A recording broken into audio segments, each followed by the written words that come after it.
आइए अब आपको दिखाते हैं किन किन राज्यों में ब्लैक फंगस कहर बरपा रहा है इस वक्त। ब्लैक फंगस का जानलेवा खतरा कहां है? हरियाणा में है। हरियाणा के बाद मध्य प्रदेश, जहां पर ब्लैक फंगस के बहुत सारे मरीज सामने आ रहे हैं। इंजेक्शंस की कमी है, दवाइयों की कमी है।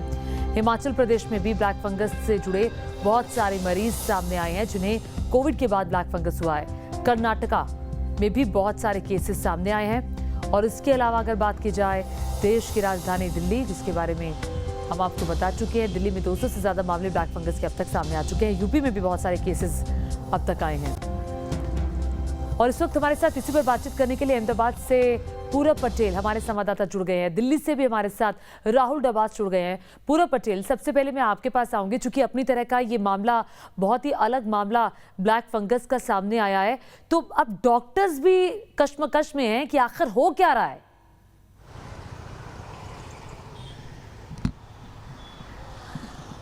बिल्कुल ज्योति, देखिए देश भर में जो ब्लैक फंगल है उससे सबसे ज़्यादा प्रभावित अगर कोई राज्य है तो वो गुजरात है। और ख़ास तौर पर अहमदाबाद, राजकोट और सूरत, इन 3 शहरों में करीब 3500 के आसपास ब्लैक फंगल के मामले हैं।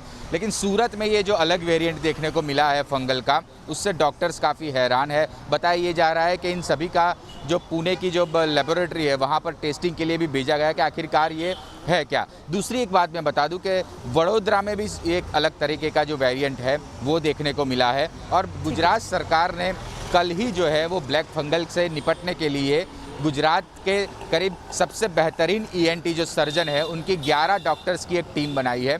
तो उनके सामने भी ये एक चुनौती साबित होगी कि आखिरकार इस फंगल इन्फेक्शन को किस तरह से रोका जाए पूरे राज्य में, क्योंकि जिस तरह से ये इन्फेक्शन फैल रहा है। अहमदाबाद के सिविल अस्पताल की ही बात की जाए तो सिविल अस्पताल में ही करीब 350 से 400 जो मरीज़ है वो इसका इलाज करवा रहे हैं। कई लोगों ने अपनी आंखें खो दी है। तो काफ़ी खतरनाक साबित हो रहा है ये ब्लैक फंगल। बिल्कुल काफी खतरनाक साबित हो रहा है। डर बैठ गया है, दहशत बैठ गई है, क्योंकि हरियाणा से कल जो एक केस सामने आया पूरा, वो अपने आप में वो भी सूरत की तरह अलग मामला था। व्यक्ति को कोरोना नहीं हुआ, लेकिन वो व्यक्ति जो था वो ब्लैक फंगस का शिकार हो गया। मेरठ से भी बड़ी खबर आ रही है, ब्लैक फंगस का खतरा बढ़ गया है। एक दिन में 12 नए केस सामने आए हैं ब्लैक फंगस के मेरठ में, और ब्लैक फंगस से 3 मरीजों की मौत हो चुकी है।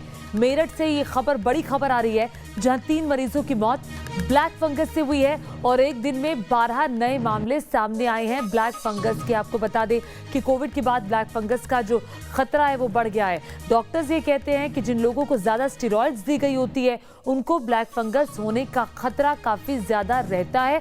और इसीलिए एक हिदायत भी जारी की गई थी मेडिकल डिपार्टमेंट की तरफ से कि ज्यादा स्टेरॉइड्स मरीजों को ना दिए जाएं।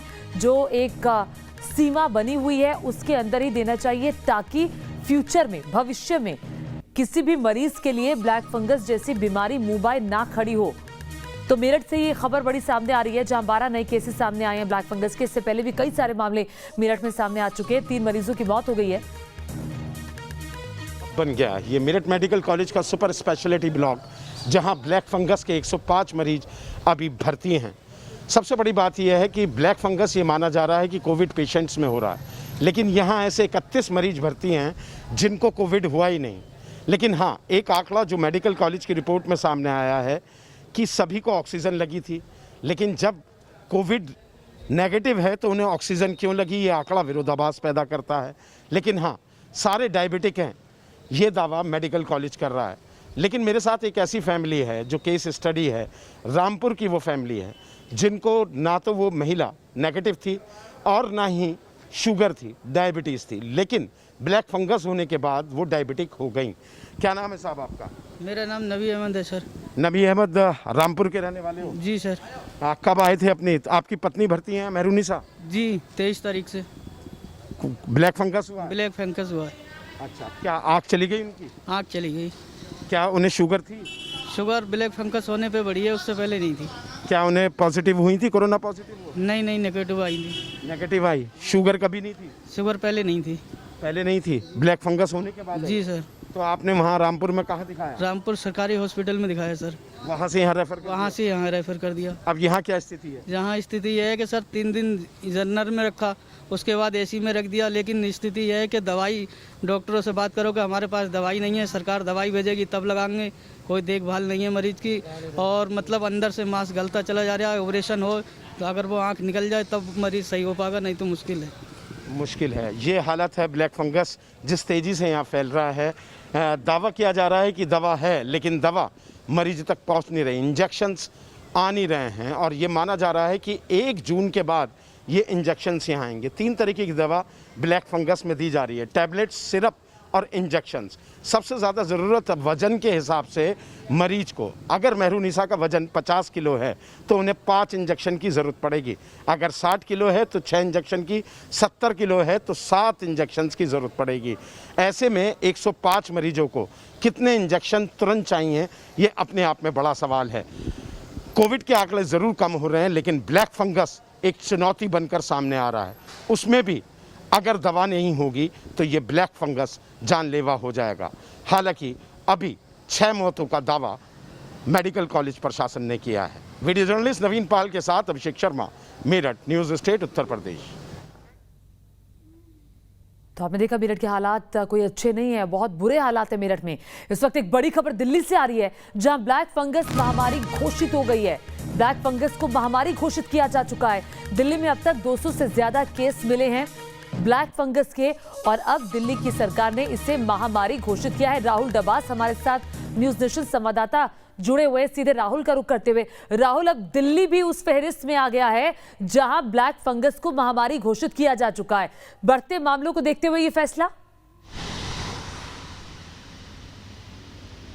बिल्कुल ज्योति, बढ़ते मामलों को देखते हुए फैसला है, क्योंकि दिल्ली में जो फिलहाल एक्टिव ब्लैक फंगस के, वाइट फंगस के या म्यूकर के पूरे मामलों की बात करें, 773 मामले, ये सरकारी आंकड़ा है, इससे ज़्यादा कम भी हो सकते हैं। ये आंकड़ा जिनमें से ज़्यादातर दिल्ली राज्य के हैं, कुछ आसपास के राज्यों से भी इलाज कराने के लिए एनसीआर के क्षेत्रों से पहुँचे हैं। महामारी घोषित कर दिया गया। इसके बाद जो नेशनल प्रोटोकॉल है, जो स्टेट प्रोटोकॉल है, उसे तमाम निजी अस्पतालों और सरकारी अस्पतालों को मानना होगा, उसके बिना कोई काम नहीं कर सकते। जिस तरह से पहले केस स्टडीज निकल के आती थी, जिस तरह से प्राइवेट हॉस्पिटल्स डाटा शेयर करते थे, स्टोरीज शेयर करते थे, अब उस पर पाबंदी लगा दी गई है। यानी कोई भी निजी अस्पताल मीडिया से सीधा मुखातिब नहीं हो सकता जब तक दिल्ली सरकार से उन्हें अनुमति में नहीं मिल जाती।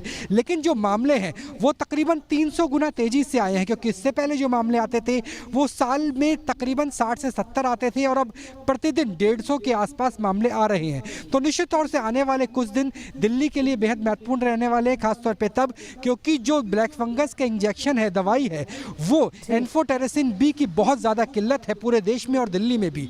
दिल्ली सरकार केंद्र सरकार से मांग करती है, और केंद्र सरकार में प्रधानमंत्री पहले ही अपने अधिकारियों से कह चुके हैं कि दुनिया में जहां से मिल जाए आप अरेंज कीजिए। 5 नई कंपनियों को लाइसेंस दिया गया है, 6 कंपनियां पहले से काम करती है। जो प्रोडक्शन रेट है वो प्रति माह का 3 लाख से बढ़ाकर 4 लाख कर दिया गया है। फिर भी जो डिमांड है वो पूरे देश में और दिल्ली में भी फुलफिल नहीं हो पा रही, और ऐसे में अगर एन्फोटेरेसिन बी के इंजेक्शन में देरी होती है तो कोई ना कोई पार्ट निकालना पड़ता है। इसमें सबसे ज़्यादा प्रमुख है वो आई बॉल यानी आँख की पुतली है, और उसकी वजह से व्यक्ति की जो मोर्टेलिटी है, जो मृत्यु की प्रतिशत है, उसकी संभावना भी बढ़ जाती है। जी जो राहुल, नजर बनाए रखिएगा। बहुत शुक्रिया तमाम जानकारी के लिए। पूरब हमारे साथ गुजरात से जुड़े थे। पूरब, आपका भी बहुत बहुत शुक्रिया तमाम जानकारी के लिए।